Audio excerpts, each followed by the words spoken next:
Bismillahirrahmanirrahim. Assalamu alaikum students. Today we are going to do the exercise of chapter 4. MCQs. Number 1.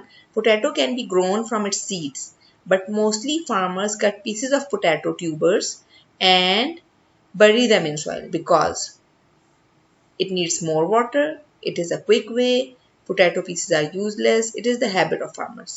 क्या ख्याल है आपका? इसमें से कौन सा करेक्ट है? हाँ जी, B is the correct one. It is a quick way. Number 2, fingerprints are unique for everyone because human beings are clones. Clones वो होते हैं genetically identical हो. Human beings clones नहीं होते. सिर्फ जो identical twins होते हैं ना वो एक दूसरे का clone होते हैं. They have variations, यानी उनमें differences होते हैं. हाँ जी. They eat different types of food. They use their finger in different ways.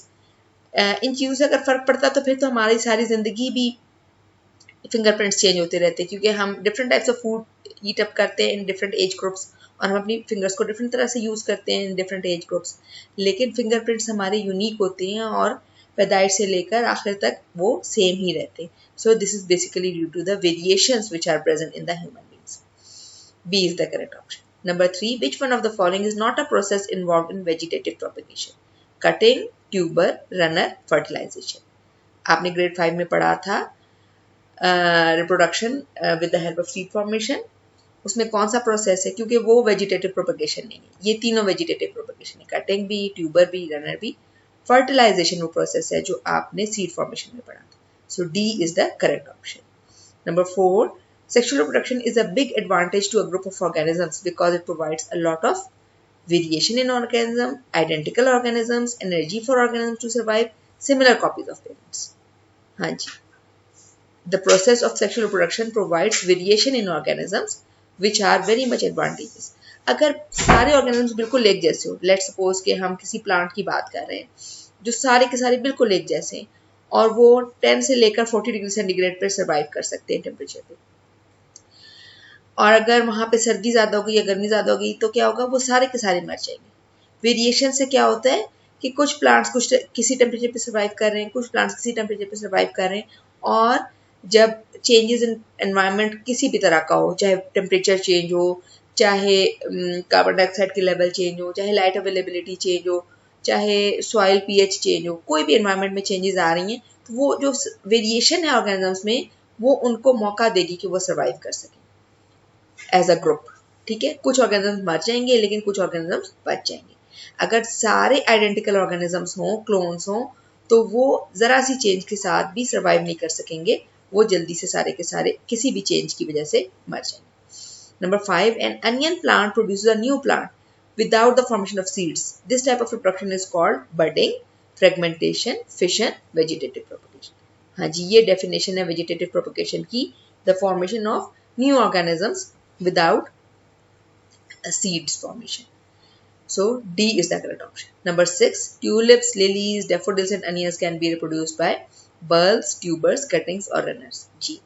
Bulbs आपको बताया था मैंने कि ट्यूलिप्स और लिलीज को भी हम ग्रो कर सकते हैं बल्ब्स के जरिए, और अनियन तो आपको पता ही है कि वो बल्ब के जरिए ग्रो होता है. Number 7, a stem is a part of shoot system which grows in the air.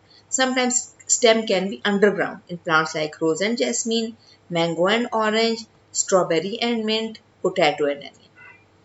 इन सारे प्लांट्स का रोज और जैस्मीन, मैंगो, ऑरेंज, स्ट्रॉबेरी और मिंट, इनके स्टेम्स ऊपर ही रहते हैं. पोटैटो का स्टेम अंडरग्राउंड जाके स्टेम ट्यूबर बना लेता है और अनियन का स्टेम अंदर जाके बल्ब बना लेता है. So potato and onion is the correct option, D. Number 8, potato tubers have depressions called eyes. For vegetative propagation, you can have to cut pieces of potato in such a way that each piece has at least one eye. If a piece is without an eye, it will not grow into a new plant because eyes have seeds, eyes have birds, eyes can grow branches, eyes can grow roots. जी, जो eyes होती हैं potato tubers के ऊपर उनमें birds होते हैं. So B is the correct option. Number 9, the number of mosquitoes in a natural ecosystem is controlled by life cycle of mosquito. आपने पढ़ा है, आपको कभी आपने नोट किया कौन से ऑर्गेनिजम्स हैं जो कि मस्कीटो को खाते हैं? Snakes and birds, virus and bacteria, lizards, frogs and spiders, rats and mice. हाँ जी, नेचुरल इकोसिस्टम में अमूमन नंबर ऑफ मस्कीटोज इसलिए कंट्रोल में रहता है कि उनको लिजर्ड्स, फ्रॉग्स और स्पाइडर्स खाते रहते हैं. इसलिए जहाँ पे ये कम हो, लिजर्ड्स, फ्रॉग्स और स्पाइडर्स, वहाँ पे ऑटोमेटिकली नंबर ऑफ मॉस्किटोज बढ़ता चला जाएगा। यानी कि मॉस्किटो कंट्रोल करने के लिए हमें इन एनिमल्स से दोस्ती करनी चाहिए। The process of metamorphosis converts a tadpole into an adult frog. The changes increase the size of frog, decrease the strength, are reversible, make it possible for frog to live on land. Size तो देखें उसका पानी के अंदर भी increase कर रहा होता है, और स्ट्रेंथ जो है ना वो बढ़ रही होती है, मेटामॉर्फोसिस के साथ कम नहीं होती, और ये चेंजेस रिवर्सिबल नहीं है। एक दफ़ा जब टेडपोल से फ्रॉग बन जाता है तो वापस फ्रॉग से टेडपोल नहीं बन सकता। बेसिक बात ये है कि जो टेडपोल से फ्रॉग बनने की चेंजेस हैं, they make it possible for frog to live on land, क्योंकि टेडपोल वाटर में रहता है और फ्रॉग ने लैंड पे भी रहना होता है। So D is the correct option for the process of metamorphosis. Next question is match the columns. Column A और कॉलम बी को आपने मैच करना है। बल्ब किसके साथ मैच होगा, यहाँ पे देखें, ये underground stem with thick fleshy leaves. Runner किसके साथ मैच होगा, stems growing along the ground. Tuber किसके साथ मैच होगा,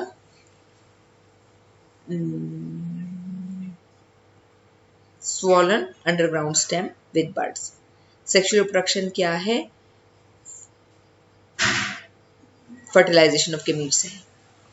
कटिंग क्या होती है,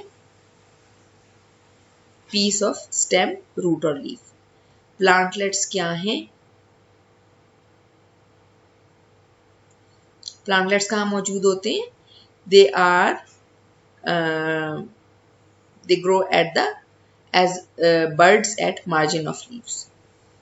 और एसेक्सुअल रिप्रोडक्शन क्या है, formation of new organism without gametes. ठीक है जी।